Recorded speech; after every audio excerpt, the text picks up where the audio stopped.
दौरे के बीच हिंसा का नया दौर, एक शख्स की मौत। इम्फाल में देर रात बीजेपी दफ्तर पर प्रदर्शन, आगजनी और आंसू गैस के गोले। तमिलनाडु की जेल में बंद मंत्री सेंथिल बालाजी की बर्खास्तगी के बाद राज्यपाल का यू टर्न, गृह मंत्री की सलाह पर राज्यपाल ने अटॉर्नी जनरल से मांगी राय।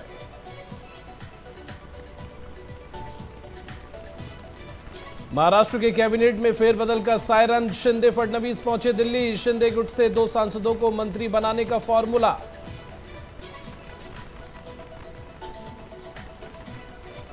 बिहार में बाढ़ का कहर जारी, पटना की सड़कों पर जल जमाव और लोगों को हो रही भारी परेशानी। प्रशासन ने आज के लिए बंद किए स्कूल।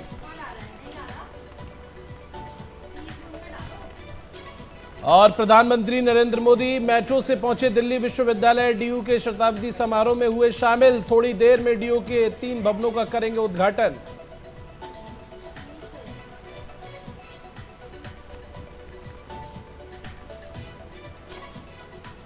नमस्कार, टीएनपी न्यूज देख रहे हैं आप और मैं हूं आपके साथ जावेद अली। बुलेटिन का आगाज बड़ी खबर के साथ करेंगे। दिल्ली कैबिनेट में बढ़ेगा मंत्री। आपको बता दें, आतिशी का कद फाइनेंस, रेवेन्यू और प्लानिंग विभाग भी सौंपने की तैयारी की जा रही है। उपराज्यपाल विनय कुमार सक्सेना ने जानकारी दी। इसी के साथ ही मंत्रिमंडल विस्तार की भी मंजूरी दी गई है। तो बड़ी खबर आपको बता रहे हैं, फाइनेंस, रेवेन्यू और प्लानिंग विभाग भी सौंपने की तैयारी। इसके साथ ही आपको ये भी बता दें कि उपराज्यपाल विनय कुमार सक्सेना ने दी मंत्रिमंडल विस्तार की मंजूरी।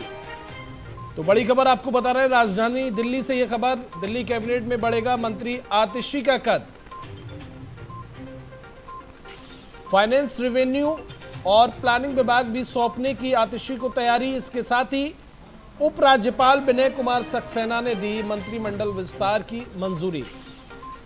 आम आदमी पार्टी की नेता हैं आतिशी, जिनका अब कद पार्टी में बढ़ाने की तैयारी। फाइनेंस, रेवेन्यू और प्लानिंग विभाग भी सौंपने की तैयारी की जा रही है। बड़ी खबर आपको बता रहे हैं। तो दिल्ली कैबिनेट में बढ़ेगा मंत्री आतिशी का कद, कई और विभाग सौंपने की तैयारी। फाइनेंस, रेवेन्यू और प्लानिंग विभाग भी सौंपने की तैयारी की जा रही है। उपराज्यपाल विनय कुमार सक्सेना ने दी मंत्रिमंडल विस्तार की मंजूरी। तो आम आदमी पार्टी की वरिष्ठ नेता हैं आतिशी, जिनका अब पार्टी में कद यानी कि उन्हें और भी विभाग सौंपने की तैयारी, जिसमें साफ तौर पर फाइनेंस, रेवेन्यू और प्लानिंग विभाग भी सौंपने की तैयारी की जा रही है। उपराज्यपाल विनय कुमार सक्सेना ने मंत्रिमंडल में मंजूरी दी है। तो टीएनपी न्यूज पर बड़ी खबर, राजधानी दिल्ली से आम आदमी पार्टी की नेता आतिशी को लेकर साफ तौर पर उनका पार्टी में कद बढ़ाने की तैयारी, कई और विभाग उन्हें सौंपने की तैयारी की जा रही है। हालांकि उपराज्यपाल विनय कुमार सक्सेना ने साफ तौर पर मंत्रिमंडल में विस्तार की मंजूरी दी है। तो बड़ी खबर आपको बता रहे हैं, मंत्रिमंडल विस्तार में मंजूरी दी गई है। आम आदमी पार्टी की वरिष्ठ नेता हैं आतिशी, जिन पर अब और कई विभाग सौंपने की तैयारी, जैसे फाइनेंस, रेवेन्यू और प्लानिंग की तैयारी की जा रही है। शिवम पांडे हमारे सहयोगी फोन लाइन पर हमारे साथ जुड़ गए। शिवम, आम आदमी पार्टी की वरिष्ठ नेता है आतिशी, कई और विभाग सौंपने की तैयारी, ताजा अपडेट क्या आपके पास? बिल्कुल जावेद जी, आपको बताना चाहूंगा, लगातार अरविंद केजरीवाल कैबिनेट में मंत्रालय को लेकर फेरबदल किया जा रहा है। कहीं न कहीं अभी देखा जाए, आतिशी सिंह जो कि कैबिनेट मंत्री है, उनका भी कहीं न कहीं और विभाग बढ़ाया जा सकता है, क्योंकि आस लगाया जा सकता है 2024 का जो लोकसभा चुनाव होगा उसको लेकर कहीं न कहीं ये मंत्रालय की फेरबदल की जा रही है। जैसे बताया जा रहा है कि वित्त मंत्रालय भी आतिशी के पास पहुंच चुका है, लेकिन और कहीं न कहीं प्रभार और कद बढ़ाया जा सकता है। काफी अहम ये विभाग है, फाइनेंस और रेवेन्यू या प्लानिंग विभागों, काफी अहम ये प्लान है। हालांकि उपराज्यपाल ने कैबिनेट विस्तार में भी मंजूरी दी है। बिल्कुल बिल्कुल, देखा जाए अभी अरविंद केजरीवाल कैबिनेट में कम से कम 7 मंत्री हैं। 7 मंत्रियों के पास कम से कम 8 और 7 विभाग हर मंत्री के पास है। ये देखा जाए कि मनीष सिसोदिया और गहलोत के इस्तीफे के बाद कहीं ना कहीं देखा जाए कि सत्येंद्र जैन के इस्तीफे के बाद कहीं ना कहीं देखा जाए कि लगातार मंत्रिमंडल में विस्तार किया जा रहा है, लगातार प्रभार बनाया दिया जा रहा है। लेकिन ये सब प्लानिंग देखा जाए 2024 के लोकसभा चुनाव को लेकर, जैसे अब बता दें कि अगर प्रधानमंत्री नरेंद्र मोदी की जब आवास पर बैठक की गई थी, उसको लेकर कहीं ना कहीं अरविंद केजरीवाल की मंत्रिमंडल में विस्तार लगातार किया जा रहा है। चलिए, बहुत शुक्रिया इस तमाम जानकारी के लिए शिवम आपका। आगे बढ़ेंगे। प्रधानमंत्री नरेंद्र मोदी दिल्ली यूनिवर्सिटी के शताब्दी समारोह में शामिल हुए हैं। प्रधानमंत्री दिल्ली विश्वविद्यालय के कंप्यूटर सेंटर और प्रौद्योगिकी संकाय के भवन और विश्वविद्यालय के नॉर्थ कैंपस में बनने वाले अकादमिक ब्लॉक की आधारशिला रखेंगे। इस दौरान सभी स्टूडेंट्स के लिए अटेंडेंस अनिवार्य की गई है। पीएम मोदी ने मेट्रो यात्रा के दौरान छात्र छात्राओं से बातचीत भी की। ड्यू के कॉलेजों में इस कार्यक्रम की लाइव स्ट्रीमिंग की जाएगी। Hansraj college, doctor Bhimrao Ambedkar college और जाकिर हुसैन दिल्ली कॉलेज ने छात्रों और शिक्षकों के लिए कार्यक्रम के लिए लाइव प्रसारण में भाग लेना अनिवार्य कर दिया है। बता दें कि दिल्ली विश्वविद्यालय की स्थापना 1 मई 1922 को हुई थी। पिछले 100 वर्षों में विश्वविद्यालय का काफी विकास हुआ और विस्तार हुआ और अब इसमें 86 विभाग, 90 कॉलेज, 6 लाख से अधिक छात्र हैं। Good morning ladies and gentleman.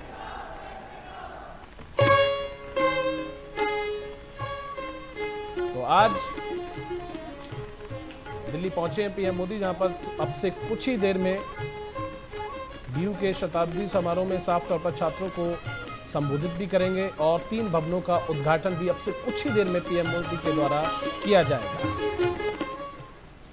और चलिए, इसी बीच यूपी के प्रयागराज से बड़ी खबर आपको बता दें, जहां पर माफिया अतीक के अवैध साम्राज्य पर होगी बड़ी कार्रवाई। गैंगस्टर के तहत संपत्ति को जब्त करेगी योगी सरकार। कुर्क होगी 3 अरब 45 करोड़ 47 लाख रुपए की संपत्ति। गैंगस्टर एक्ट की धारा 16 और 17 के तहत ये कार्रवाई होगी। माफिया परिवार ने नहीं दिया संपत्ति अर्जित करने का कोई सोर्स, कोई ब्यौरा। तय समय सीमा के अंदर परिवार को देना था विवरण। इसके साथ ही प्रशासन कुर्क करेगा संपत्तियों को जब्त करने की तैयारी में जुटा हुआ है। जब्त होने वाली संपत्ति करेली, चकिया, कसारी और मसारी में जूंजी, पूरा मुफ्ती, झलवा, कौशाम्बी और लखनऊ में भी है अवैध संपत्ति। जब्त होने के बाद सरकार के नाम राजस्व अभिलेखों में दर्ज होगी।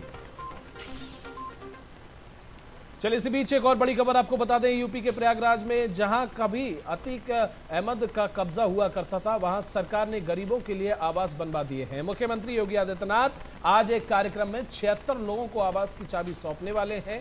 एक फ्लैट की कीमत 3.5 लाख रुपए रखी गई है। इसमें गरीबों की सब्सिडी का भी लाभ मिलेगा।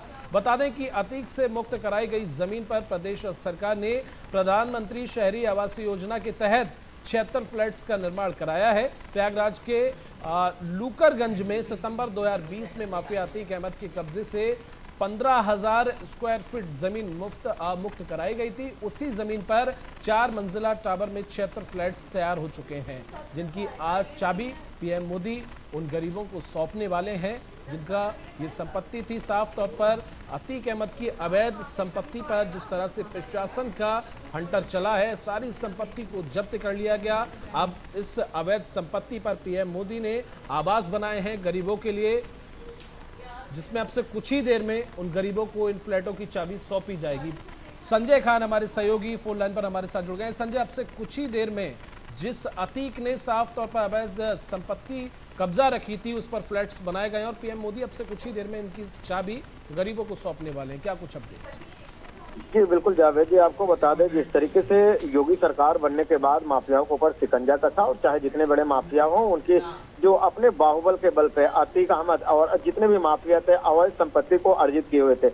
योगी सरकार बनने के बाद सबसे पहले उस पर हंटर चलाया गया और उसकी जितनी भी अवैध संपत्तियां थी उसको कब्जे में लेकर के अपने कब्जे में ली। और अब वहीं प्रयागराज के अंदर अतीक अहमद जो बड़े माफिया माने जाते थे, बाहुबली थे, तो ऐसे में योगी सरकार ने इलाहाबाद लूकरगंज स्थित डीएसए ग्राउंड के पास उनकी करोड़ों की संपत्ति जब्त करने के बाद वहां गरीबों का मकान बनाकर देने का काम किया। तो जिसके बाद वहां पे सारे फ्लैट तैयार हो चुके हैं और अभी जैसे कुछ ही क्षणों में सीएम योगी आदित्यनाथ प्रयागराज पहुंचेंगे और लगभग 20 लोगों को उस मकान की चाबी देंगे जो फ्लैट बने हुए हैं। चाबी देने के बाद उनका गृह प्रवेश कराएंगे। गृह प्रवेश कराने के बाद जावेद जी, संजय मैं चाहूंगा एक बार हमारे दर्शकों को बताएं कितने ये फ्लैट्स हैं जिनकी चाबियां आज सीएम योगी लोगों को सौंपने वाले हैं। कितने ये फ्लैट्स हैं? देखिए जावेद जी, 76 फ्लैट कुल बने हुए हैं, लेकिन योगी आदित्यनाथ की तरफ से 20 लोगों को आज चाबी सौंपी जाएगी और उसके बाद उनके अधिकारियों द्वारा जो भी फ्लैट पे उनको चिन्हित किया गया है उसको वो चाबी देंगे। लेकिन आज 20 लोगों को सीएम योगी आदित्यनाथ खुद अपने हाथों से चाबी दे करके उसमें गृह प्रवेश कराएंगे। गृह प्रवेश कराने के बाद उसी डीएसए ग्राउंड में जनसभा को भी संबोधित करेंगे। संबोधन के दौरान अपनी सरकार की उपलब्धियों को गिनाएंगे और वहां पर ये देखा जा रहा है सुरक्षा व्यवस्था के पुख्ता इंतजाम भी किए गए हैं। लगातार जिस तरीके से योगी सरकार माफियाओं पे शिकंजा कसी उसकी भी उपलब्धि गिनाई जाएगी और जो वहां गरीब लोग हैं उनको फ्लैट की चाबी दे करके उनका गृह प्रवेश कराया जाएगा। जावेद जी, चलिए बहुत शुक्रिया इस तमाम जानकारी के लिए।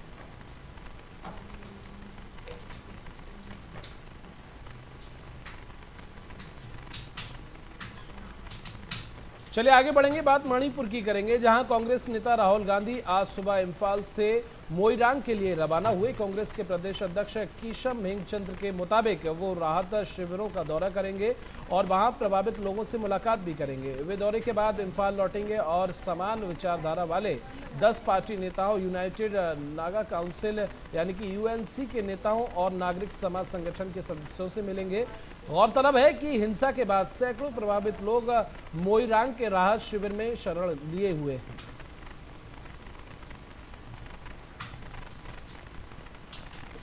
Well, it's regrettable, it's unfortunate that Shri Rahul Gandhi, who has gone there to spread the message of peace and harmony, his tour was subverted in this manner.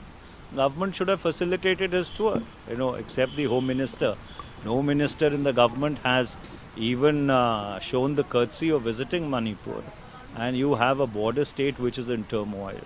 It has implications for India's national security. And if a senior leader of the opposition, who's the former president of the Indian National Congress, has gone there in order to provide a healing touch, government should have facilitated his.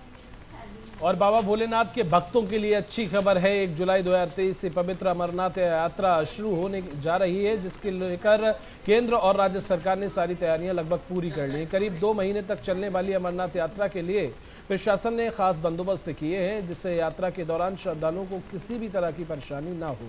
आपको बता दें, बाबा बर्फानी के दर्शन के लिए श्रद्धालुओं का पहला जत्था रवाना हो गया है। उपराज्यपाल मनोज सिन्हा ने श्रद्धालुओं के पहले जत्थे को रवाना कर दिया है।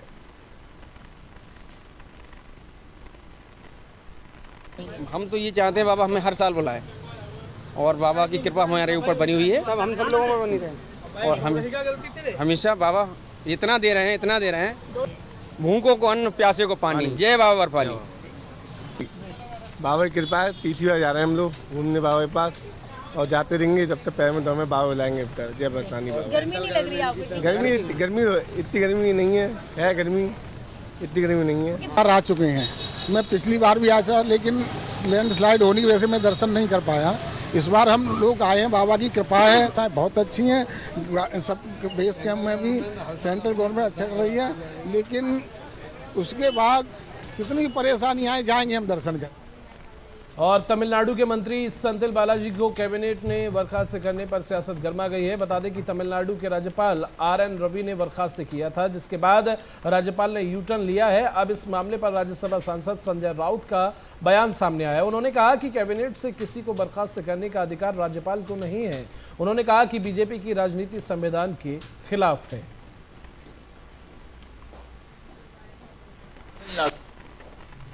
गलत है, कैबिनेट से किसी को बर्खास्त करना, निकालना ये मुख्यमंत्री का अधिकार होता है। महाराष्ट्र में भी हमने नवाब मलिक मिनिस्टर थे, उनके ऊपर कुछ आरोप लगाए, लेकिन हमने उनका इस्तीफा सरकार ने नहीं लिया क्योंकि वो मुख्यमंत्री का अधिकार है। लेकिन जिस तरह से तमिलनाडु में वहाँ के राज्यपाल रवि, वो जो भगत सिंह कोश्यारी के बात निकले, उनकी भी बात निकली, लेकिन भारतीय जनता पार्टी जिस तरह से राजनीति कर रही है, मुझे लगता है संविधान के खिलाफ हर स्टेट में जहां उनका राज्य नहीं है वहां संविधान के खिलाफ जा।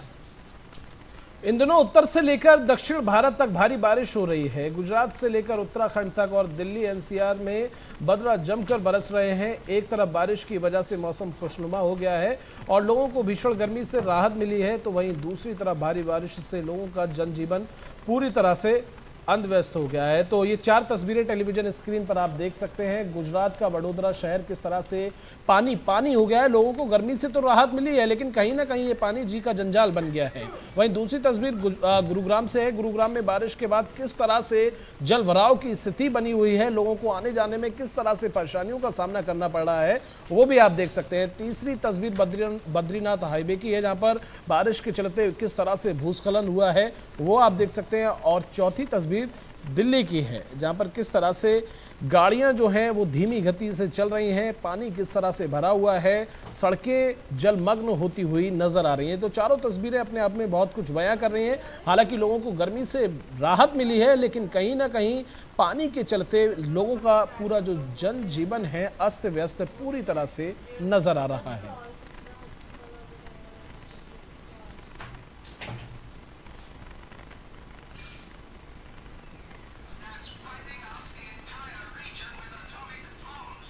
उधर बिहार के अधिकांश हिस्सों में रुक रुक कर बारिश हो रही है। इसे देखते हुए पटना के कई प्रमुख स्कूलों ने पठन पाठन बंद रखने का आदेश दिया है। बारिश ने एक और भीषण गर्मी से राहत तो दिलाई है, लेकिन पिछले 24 घंटे से हो रही बारिश से निचले इलाकों के लोग परेशान हैं।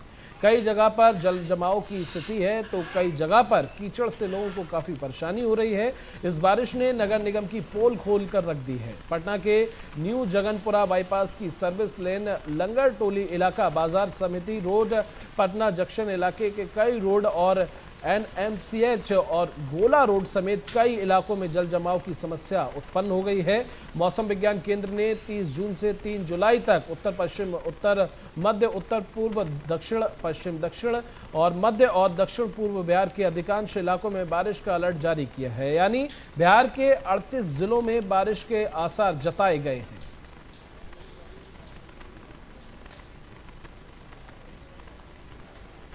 तो बिहार में रुक रुक कर बारिश हो रही है। किस तरह से सड़कें जो हैं वो तालाब में तब्दील होती हुई दिखाई दे रही हैं। ऐसे में अगर बिहार सरकार की बात करें, प्रशासन की बात करें, तो सतर्क है, सजग है।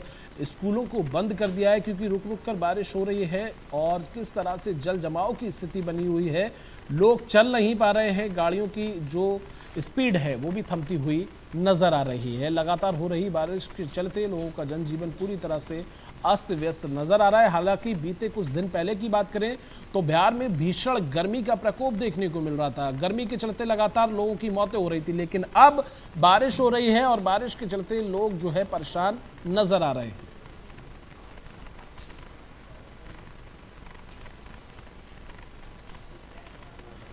चलिए, इस बीच प्रयागराज से बड़ी खबर आपको बता दें। इंस्पेक्टर समेत 4 पुलिस वालों पर केस दर्ज किया गया है। पीड़ित के बजाय आरोपी की मदद करने का आरोप पीड़ित ने लगाया। उच्च अधिकारियों से की है इसकी पूरी शिकायत। तो पीड़ित की मदद नहीं की गई, जबकि जो आरोपी था उसकी मदद की गई, जिसको लेकर खुद पीड़ित ने यह आरोप लगाया है।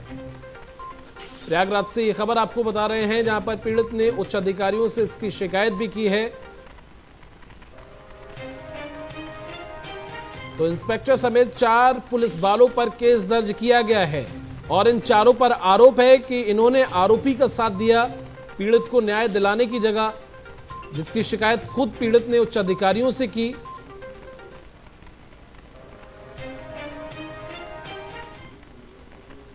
जम्मू श्रीनगर नेशनल हाईवे उधमपुर पर अमरनाथ यात्रियों की सुरक्षा में शामिल एक वाहन हादसे का शिकार हो गया। हादसे में डीएसपी जम्मू कश्मीर पुलिस और 3 अन्य लोग घायल हुए हैं। घायल लोगों को इलाज के लिए अस्पताल में उधमपुर भेज दिया गया है। वहीं यात्रियों का पहला जत्था उधमपुर पहुंच चुका है। डीसी उधमपुर सचिन कुमार वैश्य ने नारियल फोड़कर श्रद्धालुओं को हार पहनाकर उनका स्वागत किया, जिसके बाद यात्रा जत्थे के वाहनों को टिकरी से झंडी दिखाकर डीसी ने आगे रवाना किया। इस अवसर पर एसएसपी उधमपुर सहित अन्य पुलिस व प्रशासन के अधिकारी व गणमान्य लोग मौजूद रहे।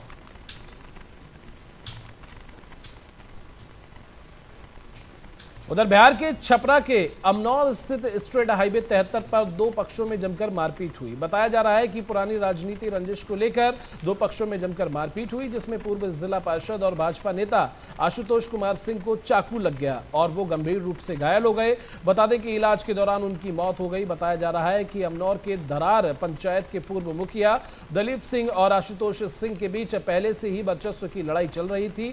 वहीं इस घटना में मृत आशुतोष सिंह के पुत्र का कहना है कि एक ही बाइक पर पिता और पुत्र नेवता करके लौट रहे थे, तभी मुखिया के लोगों ने लाठी डंडों से धारदार हथियार और बंदूक के साथ अचानक उन पर जानलेवा हमला कर दिया और चाकू मारकर आशुतोष सिंह को मौत के घाट उतार दिया। वहीं घटना के बाद पुलिस त्वरित कार्रवाई करते हुए मुखिया दलीप सिंह को गिरफ्तार कर लिया गया है और आगे की तफ्तीश में पुलिस जुट गई है।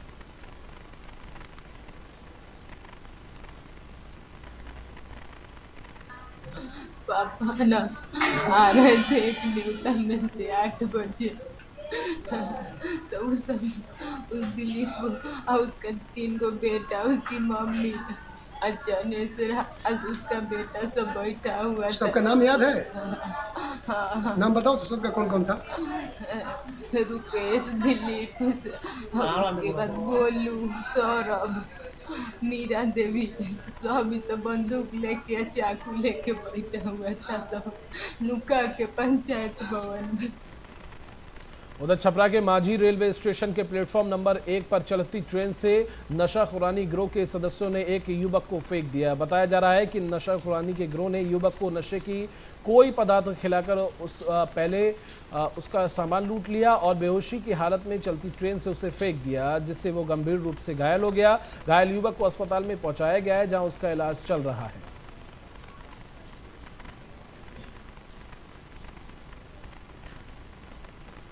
उधर छपरा के तरैया थाना क्षेत्र के तरैया मढ़ौरा SH 73 के पास मुख्य सड़क पर नेबारी गांव के समीप सड़क दुर्घटना में बाइक सवार एक व्यक्ति की मौत हो गई। जानकारी के मुताबिक हल्की बारिश हो रही थी। इसी बीच बाइक सवार व्यक्ति काफी तेजी से तरैया की तरफ से मढ़ौरा वापस अपने घर जा रहा था। इसी दौरान SH 73 मुख्य सड़क पर बाइक से अनियंत्रित होकर गिर गई और सड़क किनारे एक पेड़ से जा टकराई। वह सड़क किनारे जा गिरा।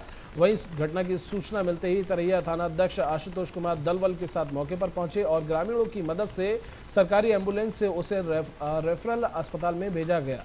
चिकित्सकों ने उसे मृत घोषित कर दिया। बता दें कि पुलिस ने शव को अपने कब्जे में लेकर पोस्टमार्टम के लिए भेज दिया है और आगे की तफ्तीश शुरू कर दी है।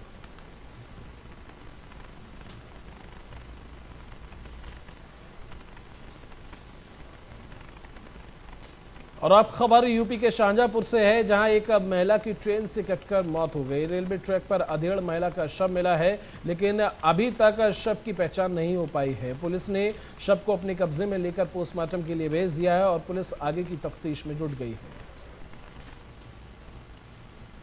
तो शाहजहांपुर का ये मामला है, जहां पर रेलवे ट्रैक पर एक अधेड़ महिला का शव मिला है। आपको बता दें, ट्रेन से कटकर इस महिला की मौत हो गई। हालांकि शव की कोई शिनाख्त अभी तक नहीं हो पाई है।